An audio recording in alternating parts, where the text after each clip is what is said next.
I gotta tell you guys a great story. And it's about my time that I was a programmer. And, like I said, I was one of the, I was the only female programmer. There was somebody who did, like, engineering stuff. That was a girl. But she didn't do programming. I was the only female programmer, okay? Oh, this is one of those things, you know what? And this is gonna be TMI. I know there's dudes in chat, but I want to tell you about this because it was just very funny to me. And there used to be this drawer that it was like an old drawer cabinet, whatever the fuck you call it, that contained female menstrual products. All right, what size pussy do you wear, right? And in them, like I said, I think we were the only two girls in the entire fucking company, right? Literally the only two girls. So, like, the fact that this thing even existed was a miracle in itself, right? Like, thank the fucking heavens. In it was some tampons, all right, and some pads and stuff, and there was a single bar of chocolate. Please keep in mind, these are like fucking 60-year-old men. The fact that we even had something, and they were like, women like chocolate. Women like chocolate, right? So they just put a single bar of chocolate in there. Okay, cool. Only issue. I think this drawer existed in the 1940s. When I tell you, the tampons weren't even a brand I knew, because I'm pretty sure the brand doesn't exist anymore. I think legitimately they were from the 40s. Like, I have never heard of this brand in my fucking life. And when you would pick up the package, it was like disintegrating.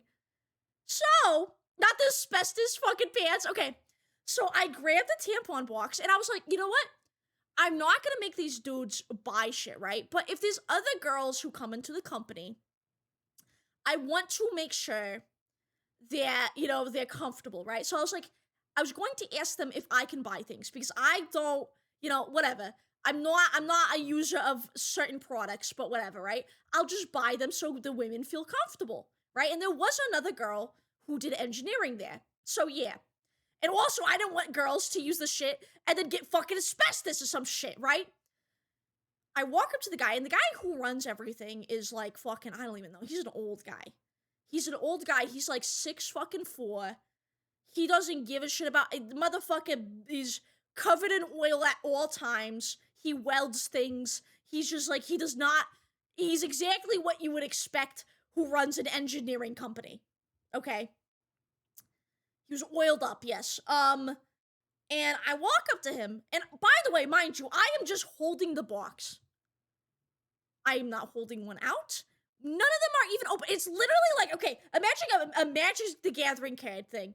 I'm holding the box. You can't see any of the cards. I'm not even holding one of the individual packs. I am holding the box.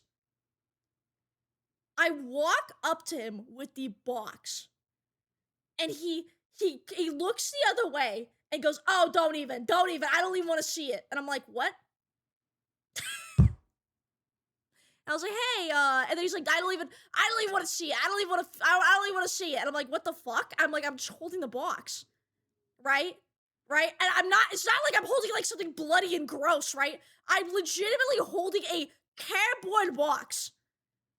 And I was like, hey, I think these are old. And he's like, whatever. And he literally just fucking like throws the company can at me.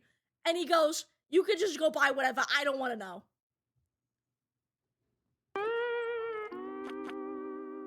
Like, what the fuck? I never seen I don't know. It was fucking kind of a W. Honestly, listen. W because I got the company card, true. W because I got the company card. Insane that it was the fucking box. I didn't even get a sentence out. I didn't even get a single sentence out. Why I even was holding the box. Yeah. I did end up getting more stuff, but I made sure, I don't know, I was like, whatever. But, like, I legitimately have never seen a man so afraid of, like, anything. This dude literally fucking, like, he messes with shit that would, I mean, we had this, like, giant, what the fuck is that called?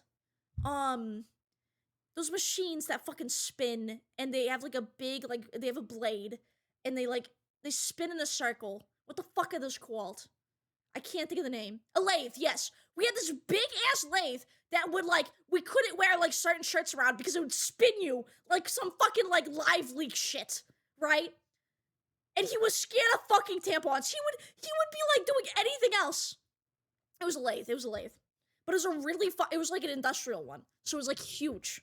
It was massive. Anyway, I just want to say that story because it was funny. Yeah, it would turn you into fucking cotton candy, exactly. I only used it once, and it was fucking terrifying. I think I'll stick to my programming stuff. Yeah. It was like one of those really fucking big ones. Yeah, they're fucking scary, man. Lathes are fucking freaky. For the models whoever might watch because of the stories. Yeah, you like this story? I have another really good one. But I think it would make people upset. Okay, I'll say one more. For my time in an engineering company. And wondering why I didn't stay in an engineering company, right? One time I wore a pink bomber jacket. And I'm a tomboy. And during that time I was known as a what do we say? A lesbo.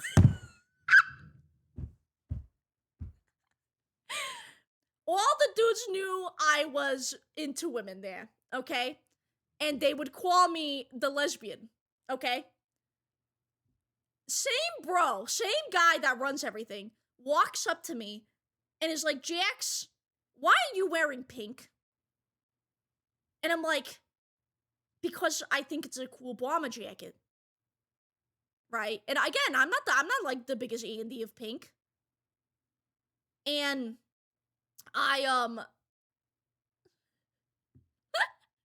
okay, listen, shh. Okay. And I'm like, oh, that's crazy. I have 2 more stories after this. Okay, I'm sorry that you want to see this game. Okay, I'll play some of the game. But I walk up to him and I have my bomber jacket. And I'm just like fucking clocking in. It was a drop job, so I was clocking in, putting in my hours, and I can't say what he said. But he goes, I don't like when you dress in pink. Aren't you supposed to dress like a... And he said the D word.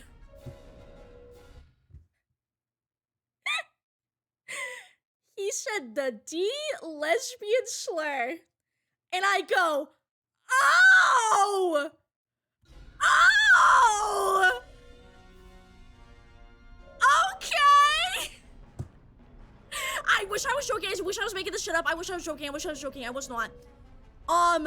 And I just remember fucking laughing, and I kept the jacket on because, like, why the fuck would I be dressing for, like, a 60-year-old man? He legitimately said that. He legitimately said that to me. And I just thought as the... obviously, it's horrible, right? But I'm one of those people where I'm just like, if you don't laugh, you cry. So I just fucking laughed. Yeah, it was really weird. And then I found out something else really wonderful. Again, if you're wondering why I didn't stay in this company that was actually very, they worked for some very cool people and all this stuff, right? Why didn't Jax stay in a programming company, right? Like, why become a Vtuber, right?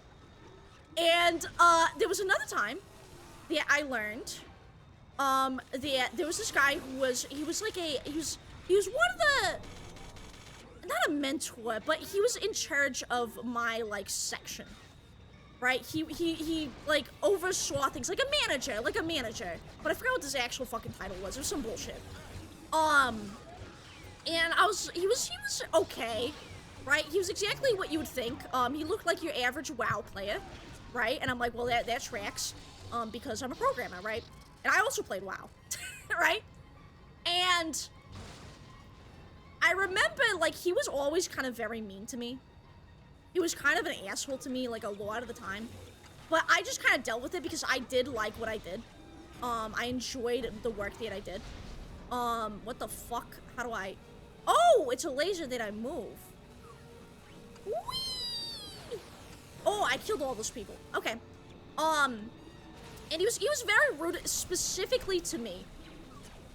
I don't know why, I don't know whatever.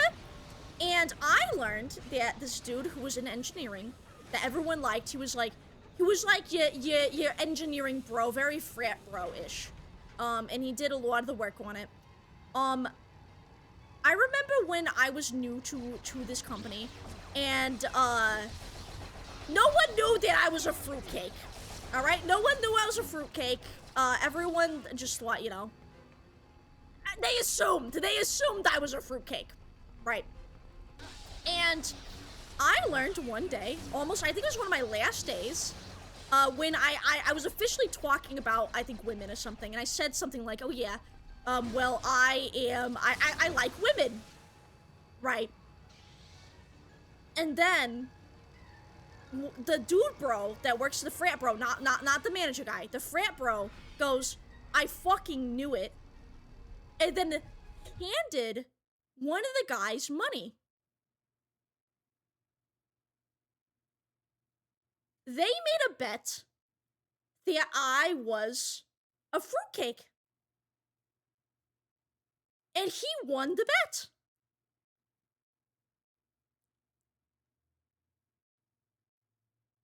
They made a bet. I wish I was, put me on a fucking lie detector right now. I don't know how much it was, I don't know. But apparently, they made a bet that I was a fruitcake. So yeah, that's what it was like in a company, if you're wondering. Yeah. I laugh now, but at the time, as you can imagine, that was kind of mortifying. It was really, really mortifying, yeah. But it is a little funny now, because it's like, what the fuck? But yeah, they made a bet that I was a fruitcake. And he won, so he got his cut. Oh my god. So he got his cut. Well, thank you for my Jedi Goblin hands. Yeah. And that was my experiences, at least that one company. So yeah, those are 3 stories from my wonderful time working at a, by the way, in a government-recognized company, mind you.